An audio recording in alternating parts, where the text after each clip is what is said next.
your way of training, it's funny. I was kind of getting there, but then I joined your gym and I came up with a term. I said it the other day, M.B.A, Meathead Bodybuilding Athlete.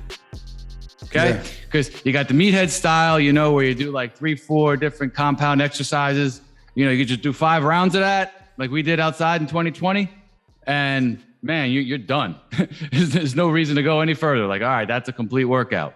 But you got to be a bodybuilder at the same time. You need your hypertrophy, 8 to 15 reps, and then you got to do your athletics, band workouts, ladder drills, box jumps, all the quick twitch movements, a lot of the movements that people don't go to the average gym and do all these, these hip movements that, you'll spend 30 minutes focused on, So I guess what kind of brought you, like, who did you speak with? Like, what kind of like research did you do to kind of get into the bodybuilding forum? In the bodybuilding specifically? Yeah, just working out. Like, because again, me and you, I joke about this with you. It's like, Kyle, man, you built your muscle already. Like, I'm trying to build my muscle. You already got that work done when you were like, 15 to 30. And now it's like, now you're just maintaining. Whereas I'm like, no, I got to make up for lost time. I didn't skip leg day, but I was playing too much ball and I wasn't hitting the heavy squats and deadlifts. And now I'm trying to like, it's last call. I got to do it before I get, too old, So just talk about maybe like how you built your muscle, like, what method you went to and, like how you researched that. Yeah. So my initial, as I was saying, my initial love really came, we started training because of sports, but then I got really into the bodybuilding magazines. I would devour those things and read about what those guys were doing. But I knew, there was always, you weren't sure if that was the truth, what they were doing. Obviously at that time, as a kid, these guys are using a lot of drugs and whatnot. So that changes things. But I knew from that, right, it's about the hormones. And that first book that I mentioned that I ordered was really about the hormonal, what goes on with the hormones of the body when you train full body, things of that nature. But also you need a lot of time under tension if you want to grow, but you need the strength base. So I would experiment in the gyms. I would spend hours in the gyms, even at that age. And then I would physically, since I was a senior in high school, actually junior, I would force myself to eat because I knew that you had to eat to have the nutrients, right? So different than the fasting I do now, but I knew that the nutrients were key. And the thing with putting muscle on, I believe that's harder than losing body fat because your body doesn't necessarily want to do that. So when I was real serious about it, and many times it happened, not intentionally, I would eat until I threw up because I would just force myself, right? So I always had that mindset that I was going to figure it out with the body. And then, going through college, experimenting, I had some good professors that, really shined a light on, looking back on one in particular. I remember when he told us, but time under tension. Okay. So you got to keep the muscular in the body under tension for anywhere 40 to 70 seconds at least in that range for a set, which is very hard to do for most people because mentally it's very taxing. But then I would experiment and then I got into bodybuilding. So Rutgers football. So my training style really came full body. Then Rutgers football, working with JB, who's the strength coach there again, a good buddy of mine.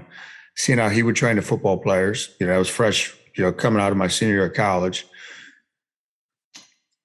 And I would kind of blend it, right? The bodybuilding and the athletic. I would blend it. And then I came across in 2007 or 8, Scott Abel, who was the first coach I hired to coach me. And he had a very similar philosophy, really into the mind, body, spirit, but very similar training philosophy.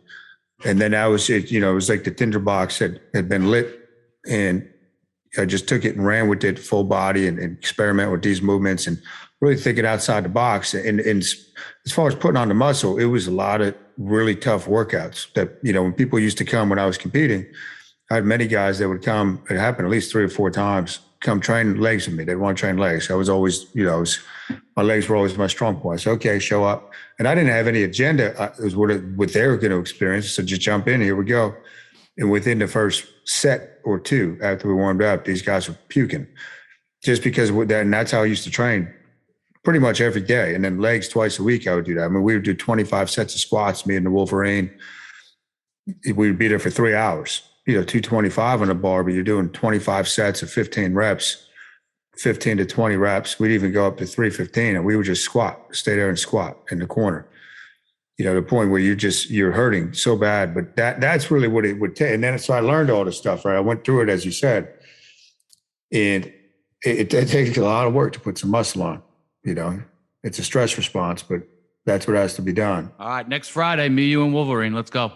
He was there this morning, man. We did a replacement, me, him, and Mikey of, we didn't do the squats. We did 200 yards of lunges, which is probably harder. Probably took us 10 minutes. Yeah.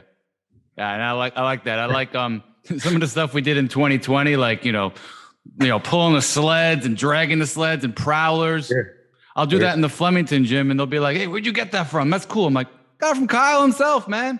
I just, I love those. I love the full body workouts because you can hit muscles other days of the week and then they hit that full body in between where you're just hitting everything, but you're not focusing on one. Yeah. You're you could still, it'll be recovered enough to do it later in the week. Yeah. Yeah, certainly. But that's what I'm missing. Like, I like the, just go there and do those, 15, 20 sets of the compound exercises, even like, the compound exercises, like drop sets, just like your last set, just you doing, let's just say you're deadlifting 315, drop it to 275, drop it to 225, drop it to 135. Do you like that? I don't know. I started doing that, but just as like a killer, it's like, hey, just as long as you're doing it right, it's a great burner for your whole body. Yeah. Anything that you can do, and that's bodybuilders, obviously, coming from that world, that's what they do. So I learned a lot just being in that culture and drop sets and pyramid sets, giant sets. And so you take what was useful from them. But you got to realize bodybuilding is a sport, right? Most people shouldn't be training body part specific, but we can mix it in there. We could do that. And then realizing, again, it's about the hormones. Muscle growth is more systemic. It's not localized. So you want to get that, work, really, really train the body, get a high growth hormone output, which comes from a high lactic acid output, which comes from being under tension for a long time. So, if you can do a drop set and stay under tension a lot longer, that's a great thing.